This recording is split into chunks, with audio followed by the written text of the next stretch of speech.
करारविन्देन पदारविन्दं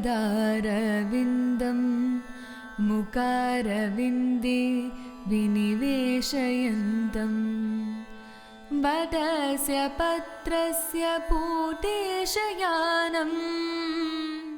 Jai Gurudev, everyone. Vasudeva Sutan Devam Kamsacharurnamardhanam Devaki Paramanandam Krishnam Vande Jagatgurum Krishnam Vande Jagatgurum Krishnam Vande Jagatgurum. So we have been seeing how Krishna is attempting to convince, Arjuna first to come out of grief. So in a depressed state of mind, it is impossible to fight. So the first action should be that come out of grief and first is come out of this sadness that has come into your life.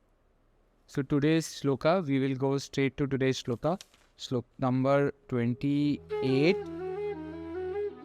अव्यक्तादीनि भूतानि व्यक्तमध्यानि भारत अव्यक्तनिधनान्येव तत्र का परिदेवना. This shlok can completely take you out of any kind of maya or illusion. So he says that bhutani, which means all of us, this people or beings, it says that they were, avyakta dini bhutani. They were unmanifest in the beginning. So beginning they are unmanifested. And then avyakta madhyani bharata, they manifested in the middle.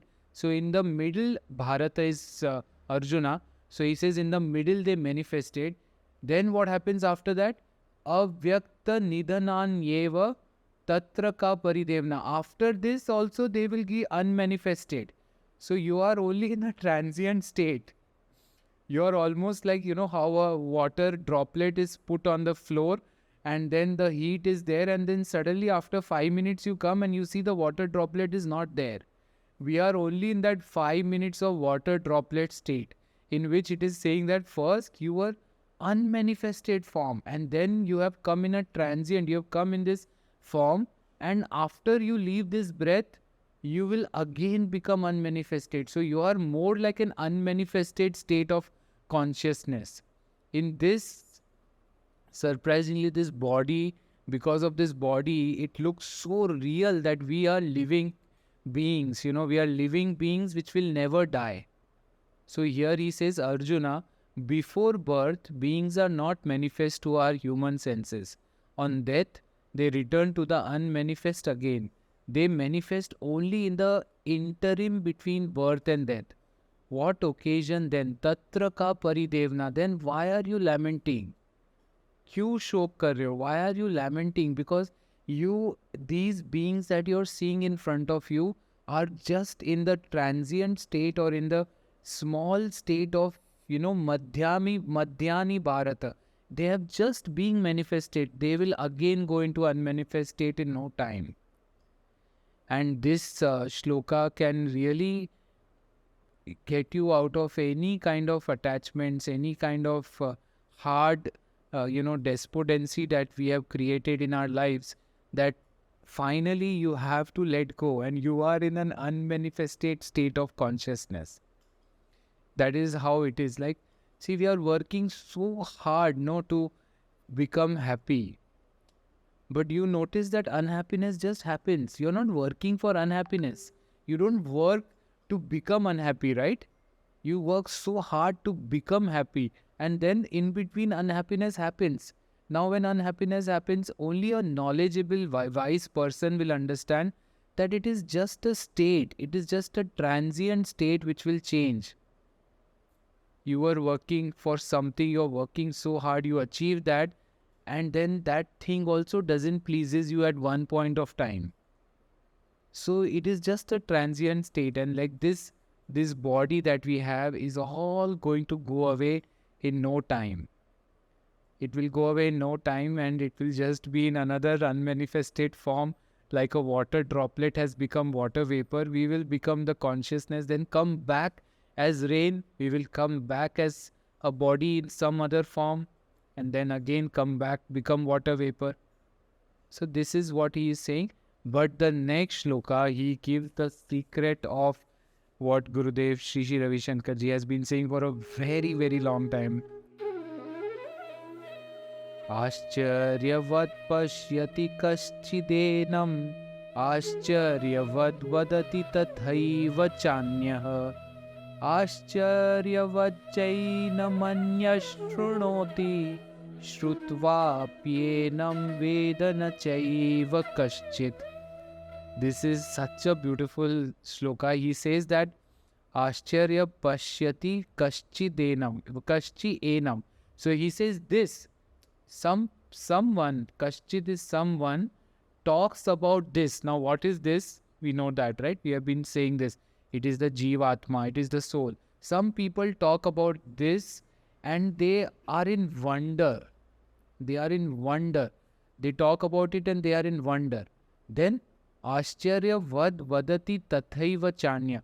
Some people, vadati is varnan karna. Some people, pashyati, I did a mistake. Pashyati is some people see this and they are in wonder. Vadati is some people varnan. Some people talk about it and they are in total wonder of this. Ascharya, they are in total ascharya. And then Ascharya vacchaina manya shrunoti. Some people hear about this and their minds are in total wonder. They hear, and having heard this, they are in wonder. But the last line says, Shrutva pyenam vedana chaiva kaschit. And all of them don't understand this at all. They cannot understand this at all. So he is now saying that when you are seeing, some people, some people say that I saw the Atma. Like, who saw the Atma? Atma cannot see the Atma. Can Atma see the Atma? Can the soul who is experiencer of everything see the soul? He is the experiencer. How can the experiencer see the experience? So he says some people who are talking about it. Who is talking about it and what Ascharya you're getting? Because the experiencer is untouched. And some people, he says, are hearing about it and they are in Ascharya. They are in Ascharya totally. Like, how can, it's like what you can say is like the Cadbury chocolate is tasting the sugar and saying it is sweet. How can Cadbury chocolate, which is already so sweet, taste sugar and say that it is sweet? It cannot taste, because if an experiencer cannot be seen, cannot be talked about, and cannot be heard about, because this is the experiencer. And here he says that all those, you can, actually this shloka I remember can be said in this way also.